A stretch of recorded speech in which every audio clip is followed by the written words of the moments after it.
Hi friends, જો અમારી mummy છે તૈયાર થાય છે, જો બરાબરના તૈયાર થાય છે અને જાય છે સખી મિલનમાં.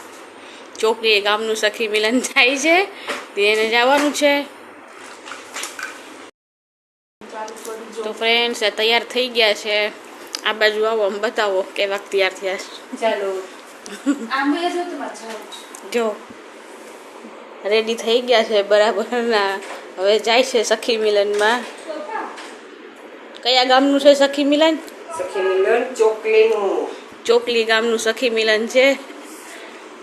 મારી ચોકલીનું છે.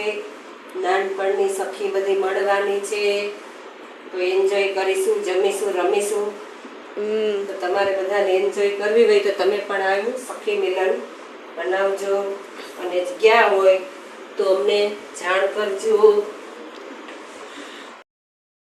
તો ફ્રેન્ડ્સ, 2 દિવસ પહેલાં જ મારા ફોલોવર્સે મને કમેન્ટ કરેલી હતી કે આ સખી મંડળ બંધ કરાવો. તો હવે અમારા ઘરમાંથી જ આ સખી મંડળમાં જાય છે, સ્નેહ મિલનમાં. આમ તમે જોવા જાઓ તો સખી મંડળ જે આ બધું આયોજન કરે છે એ આમ સારું જ કહેવાય, કેમ કે સ્કૂલ ફ્રેન્ડ્સ જે બધા અત્યારે એકબીજા સાથે નથી મળી શકતા, તો આ જે આયોજન કરે છે એના લીધે બધા એકબીજા સાથે મળી શકે છે. તો જે ગામના સખી મંડળ આયોજન બાકી છે, બધા આયોજન કરજો.